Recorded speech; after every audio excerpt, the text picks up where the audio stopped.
వాళ్ళ కథలు ముగియ కంటి కొసల అగ్నులెగయ కండగా ఒళ్ళు నరక కసి కసిగా గొంతు కొరక మృత్యు వచ్చి కేకలిడగా ప్రళయనాదం జగతి వినగా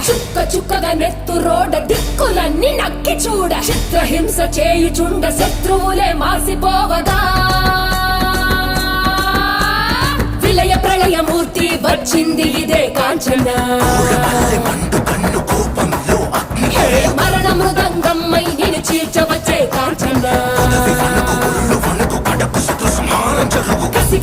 కసిగా నిన్ను ఖండించేసి పోగా కాలరాచి నేడు నీ కథ ముగించేసి పోగా వచ్చింది రా హోరు గాలిలాగా వచ్చరా నిన్ను నరికి పోగులెట్ట వచ్చరా ఆడామగా కలిసి వచ్చరా నిన్ను మింగి వేయ కాలి వచ్చరా రే